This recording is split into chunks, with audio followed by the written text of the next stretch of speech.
নমস্কার, আমি মালবিকা আর আপনারা দেখছেন মেইনস্ট্রিম লা এসেনশিয়ালস।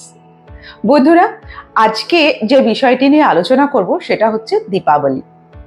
হ্যাঁ, আগামীকাল আমাদের দীপাবলি মানে কালী পুজো। তো সেক্ষেত্রে আমি কিছু বিষয় নিয়ে আপনাদের সাথে আলোচনা করতে চাই।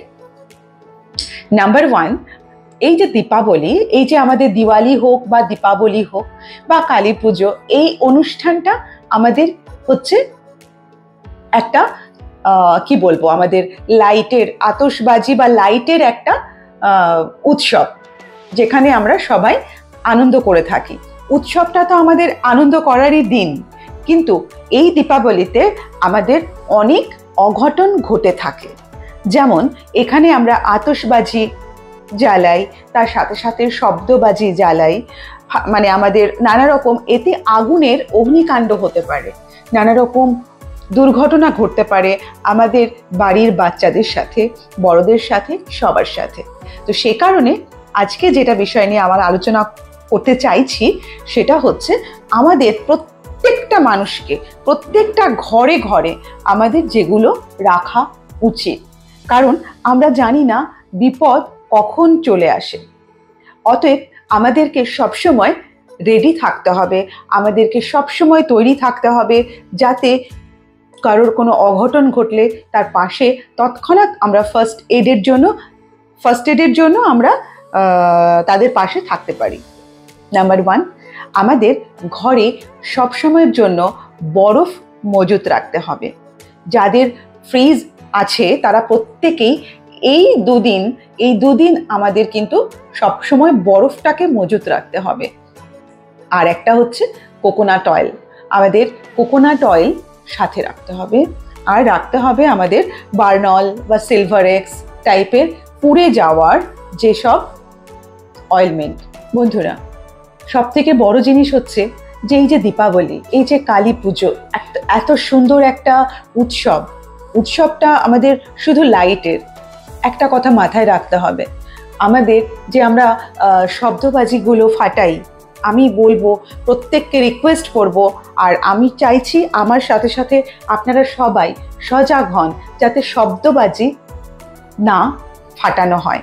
কারণ আমাদের সুপ্রিম কোর্ট থেকে কিন্তু আমাদের এই শব্দবাজিরকে ব্যান করা হয়েছে। সেক্ষেত্রে আমরা শব্দবাজিটা না ফাটানোই ভালো। দেখুন, শব্দবাজি ফাটালে কিন্তু আমাদের অনেক অনেক ক্ষতি হতে পারে। যেমন ধরুন, আজকে শব্দবাজি একটা 60 বছর থেকে যাদের বয়স 55-60, তাদের ঊর্ধ্ব যে বয়স, তাদের কিন্তু হঠাৎ করে হার্ট অ্যাটাকও চলে আসতে পারে, কানে তালা লাগতে পারে, অসুস্থ ব্যক্তিদের অনেক প্রবলেম হয়। তাছাড়া যারা সদ্য জন্ম নিয়েছে, নিউবর্ন বেবি, 3 বছর পর্যন্ত, 5 বছর পর্যন্ত যে বাচ্চা শিশুরা রয়েছে, এই শব্দবাজিতে সেই শিশুদের কিন্তু খুব এফেক্ট করে। তারা চমকে ওঠে, তারা ঘুমের মধ্যে চমকে ওঠে। আমাদের সকাল থেকে রাত্রি, দিন, দুপুর, আমরা সবসময় যারা শব্দবাজি ফাটান তারা কিন্তু টাইম দেখে ফাটান না, তারা তাদের মনের আনন্দটাকে, বিকৃত আনন্দটাকে আমি বলবো, কারণ শব্দবাজি ফাটানোটা কোনো সুরুচির পরিচয় নয়। শব্দবাজিটা একদম বিকৃত রুচির আনন্দ, যেটাকে আমি বলতে চাইছি। তো সেক্ষেত্রে আমাদের যে ছোট্ট ছোট্ট শিশুরা যারা ঘরে বসে আছে বা বাইরে পুজো দেখছে বা তারা ঘুমোচ্ছে, সেই সময় এই এত জোরালো, এত বিশ্রী আওয়াজ, তাতে তাদের হার্টের প্রবলেম হতে পারে, তাদের কানে তালা লাগতে পারে। তো সেই সব ক্ষেত্রে শব্দবাজিটাকে আমাদের অ্যাভয়েড করাই উচিত।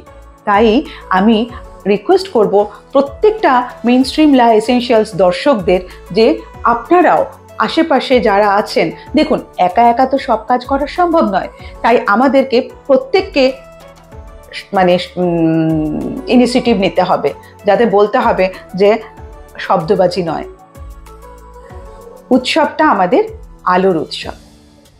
কারণ আজকের দিনে আমাদের শ্রীরামচন্দ্র লঙ্কা জয় করে ফিরেছিলেন।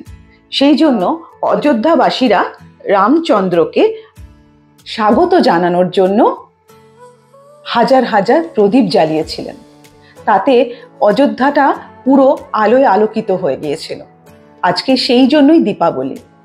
আজ সেই দীপাবলি আমাদের আলোর উৎসব। তো সেক্ষেত্রে আমরা আতশবাজি ফাটাতেই পারি, কিন্তু সেই জন্য এই যে আতশবাজি যে আমরা ফাটাবো, তার জন্য কি করতে হবে? আমাদের সাবধানতা অবলম্বন করতে হবে। শব্দবাজিতে না হয় আমাদের কানের বা হার্টের প্রবলেম হতে পারে, আতশবাজিতেও কিন্তু নানা রকম সমস্যা দেখা দিতে পারে। তো সেক্ষেত্রে কিছু সাবধানতা যদি আমরা অবলম্বন করি, তাহলে কিন্তু তৎক্ষণাৎ একটু রিলিফ পাওয়া যায়।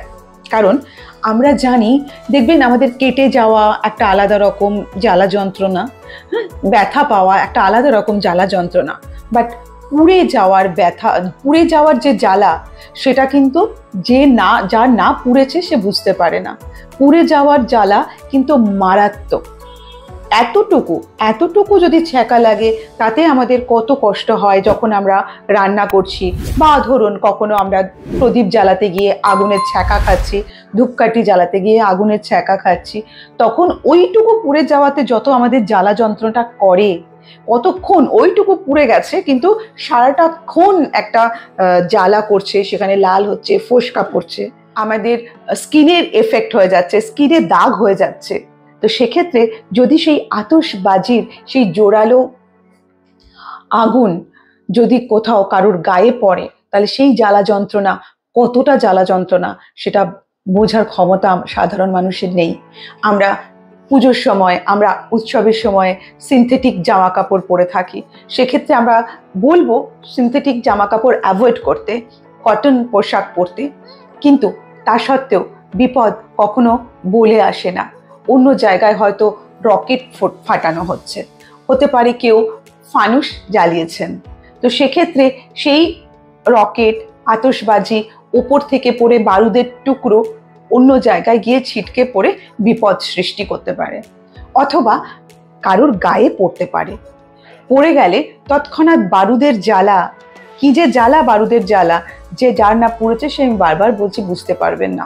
সেই যে যখন জ্বালা করবে, তখন আমি কেন বলছি প্রত্যেকটা ঘরে ঘরে প্রত্যেকটা মানুষকে বরফ রাখতে? এই কারণে, আমার সামনে কোনো কারোর আগুনে পুড়ে গেছে, তখন যদি আমি ঘরের মধ্যে আমার এই সব জিনিস না থাকে, তাহলে তো আমি তো তাকে কোনোভাবে সাহায্য করতে পারবো না, তো তাকে আমি রিলিফ দিতে পারবো না। তো সেই জন্য প্রত্যেকটা মানুষকে কিন্তু বরফটা রেডি রাখতে হবে। মানছি এখন শীতকাল, অনেকেই বরফ বসানো বন্ধ করে দিয়েছেন, কিন্তু এই পুজোর এই দীপাবলি চলাকালীন আমাদের প্রত্যেককে একটু বরফ বসিয়ে রাখতে হবে। কারণ যখনই আমাদের কোথাও হাতে হোক, পায়ে হোক পুড়ে যাবে, আমরা তৎক্ষণাৎ বরফটাকে দিতে পারি। বরফটা দিলে কিন্তু আমাদের সেই জায়গায় ফোস্কাটা পড়ে না, জ্বালাটা একটু হলেও জ্বালাটা কম হয়। আর চামড়াটা তো যখন ফোস্কা পড়ে যায়, তাহলে স্কিনের একটা বিচ্ছিরি দাগ হয়ে যাবে, যেটা পোড়ার দাগ কিছুতেই মেটানো সম্ভব নয়। তার সাথে সাথে এই সিলভারেক্স জাতীয় কোনো ওষুধ, বার্নল বা সিলভারেক্স কাছে রাখবেন, যাতে সেই জায়গায় আমরা জ্বালাটাকে একটু হলেও কম করতে পারি। সিলভারেক্স আর নারকেল তেলটাকেও আমরা যদি লাগাই, তাহলে দেখবেন জ্বালাটা কম হয়, কিন্তু ফোস্কা পড়ে না। ফোস্কা পড়লেই সে স্কিনে দাগ দেখা দিতে পারে। আর দ্বিতীয় কথা, আমাদের নিয়ারেস্ট হসপিটাল, আমাদের অ্যাম্বুলেন্স, এগুলোর কিন্তু নাম্বার কাছে রাখবেন, যাতে কোনো বড় বিপদ হলে আমরা তৎক্ষণাৎ সেই রোগীকে, সেই রোগীকে নিয়ে যাতে আমরা হসপিটালে টাইমলি পৌঁছতে পারি। কারণ আমাদের উৎসব, আমরা আনন্দ করতে চাই, কোনো অঘটন ঘটাতে চাই না। সেক্ষেত্রে আমাদের আশেপাশে প্রত্যেকটা মানুষের কাছে শুধু এইটুকু বিনীত অনুরোধ যে আপনারা যতটা সম্ভব পারবেন মানুষজনকে দেখে আমরা সে সমস্ত কাজকর্মগুলো যেন করতে পারি, আনন্দ করতে পারি। আমাদের আনন্দে কাউকে যেন অসুবিধায় পড়তে না হয়। নমস্কার, আজকে এই পর্যন্তই। মেইনস্ট্রিম লা এসেনশিয়ালসের পক্ষ থেকে আমি মালবিকা আবারও আসবো আপনাদের কাছে। আজকের জন্য নমস্কার, ভালো থাকবেন, শুভ দীপাবলি।